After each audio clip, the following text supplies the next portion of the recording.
Alright friends, so we got to address this. I made a video on the Bud Light UFC partnership, which got more dislikes than normal. Then I made another follow-up video, basically addressing those dislikes, and essentially doubling down on my first take, trying to clarify it. In that video I said I feel vindicated, but it seems as though many people don't agree. That video got even more dislikes than the previous. I'm not proud to say it, but it just is what it is. That video officially is the most disliked video I have ever released on this channel. Usually, I'm sitting around 99.5 to 6% on average per video in terms of like to dislike ratio. This one's sitting around 95. That's horrible. I've never had that kind of a dislike ratio. And in that video I said, go ahead, be as brutal as you want. If you disagree with me, let me know in the comments section. And a lot of you guys did. So with so many people discontent with my position or discontent with my take, with so many dislikes, I'm not just gonna ignore it and pretend like it never happened and simply move on. We're gonna talk about it because I've had time to reflect. I've had time to think about my position, think about how I'm communicating my position. And in the end, I've come to the conclusion that I actually understand why you guys are frustrated with me. You know, as normal, I tried to look at the positive. I tried to really focus on emphasizing the fact that I think this is a win in the culture war, which has probably been one of the most important points surrounding this whole Bud Light situation in the first place. The whole point was to send a message. We sent that message. And of course, the result has been total groveling, desperation, and panic from Anheuser-Busch. But another very important part of the story has been to not let go, to continue to apply that pressure. And that's where I think I messed up. I essentially pulled off and said, you know what, job's done. We got him. But upon reflection, upon thinking about all the things that I was saying about the stances that we were taking really as a unit here throughout the, I think, 3 months of the Bud Light saga, I realized that I may have actually forgotten just how important maintaining a clear and consistent stance on the issue really was. Even though I wasn't giving Bud Light total vindication as if they've redeemed themselves, I stated multiple times that I'm still not going to be purchasing their products. I still have no interest in the brand. They got a long way to go to ever change that. I was kind of giving them a pass when I don't think they deserve it. Maybe it's my love for the UFC and my appreciation of all the characters behind that organization, in this case, namely Dana White. Maybe I was a little bit blinded and I wanted to, put a little positive spin on this whole thing. But now I realize, especially after reading all your comments, that even a somewhat partial win for Bud Light, even just kind of dismissing the whole thing, being slightly dismissive, that was wrong. And I'm not just saying that to appease you guys because, I've had different videos in the past where you disagree with me, and I stick by my position, by my opinions in nearly every situation. I'm not saying this to grift or to shill to my audience base, but I'm saying this because I've actually seen the error in my ways and I want to be as intellectually malleable as possible. If I make a mistake, I want to own up to it. If I don't represent my activist stance effectively, properly, if I'm even a little bit inconsistent or taking that sort of milquetoast middle position, that cringe milquetoast middle position, well, I should hold myself accountable and I should absolutely apologize. And it's not this big thing like, apology video, but to a certain extent, I do apologize because I built this whole thing,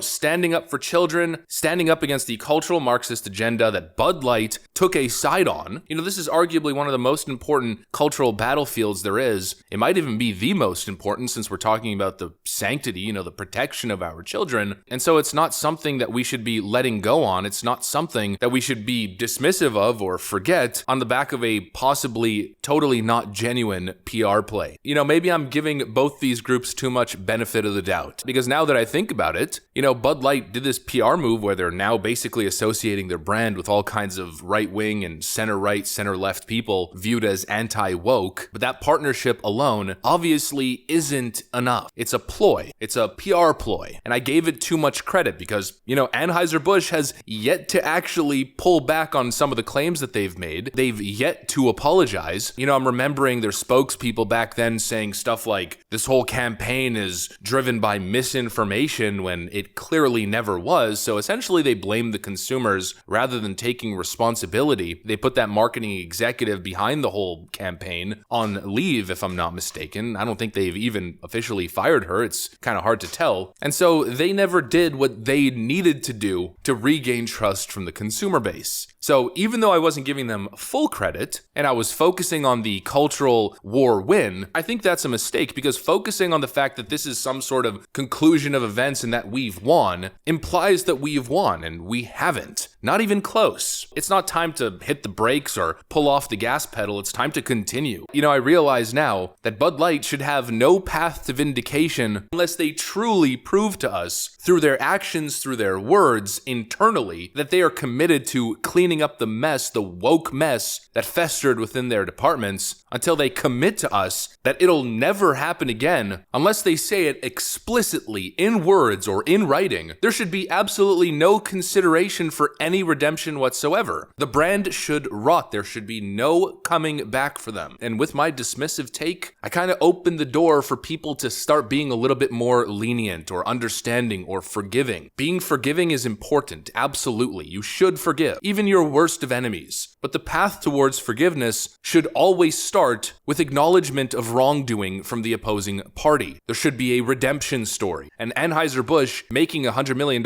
investment in the UFC to hopefully remedy their tarnished brand, that's not enough. That's not even close to enough. And although I stated that as a caveat multiple times in the videos that I recorded, if you listen carefully to my words, I always added that in that, it's not a redemption story for Bud Light, it's just a cultural win. I still think I ended up doing them a solid in a way, even if indirectly, and I genuinely take that back. I understand the frustration. I understand why people wrote, "I'm not with you on this," or "this is a horrible take." And really the ones that hit home for me were all the comments where people were saying, "I will never, ever even come close to supporting any company that pushes cultural Marxism on our youth." And those are the ones that really drove it home. Those are the ones where I was sitting behind my computer and I was reading those comments. And to be frank with you, to be absolutely honest, I was feeling like a little bit of an idiot because I lost sight of what was important. I lost sight of the activist stance that I had taken so strongly. And I focused on libs essentially getting BTFO'd in the culture war rather than drilling into the UFC and drilling into Bud Light. I was a little bit dismissive over Dana White's ridiculous excuse about sharing values with Bud Light. That's a laughable statement that should be condemned wholeheartedly. And essentially, now that I think about it, the UFC is currently attempting to create a path towards redemption for Bud Light that they do not deserve, that they have not earned. And I have a problem with that. I honestly have a problem with that. So I'm going to have some further thinking to do on this issue, whether or not I want to support the UFC at all now. I don't think this betrayal should be overlooked, although I will approach this whole thing with an open mind, and I guess we'll just have to see where things go. But essentially, the whole point of the video is that those of you guys who criticized me in the comments, you got to me. I had a moment of introspection. I lost sight of the most important things. I tried too hard to push a positive spin. I retract some of my previous statements. I apologize. I did, in fact, make a mistake. You guys were right, and I just wanted to address that. That's pretty much it. Hundreds of people disliked the video, and I'm not going to let that go unanswered. I'm not going to hide away or ignore the criticism. I'm going to take it head on, change, adapt, remain as malleable as possible, and try to stick by my convictions as best as I can. Listen, we're all humans. We all make mistakes. We all end up being hypocrites at some point. We all end up losing track of what's important, not living up to the values and the standards that we hope to or that we expect from others. That's part of life, to make mistakes, to live, to grow, and to try to be the best that you can. And so that's pretty much the video. Anyways, if you guys enjoyed it, leave a like and comment on this video. Maybe you think that,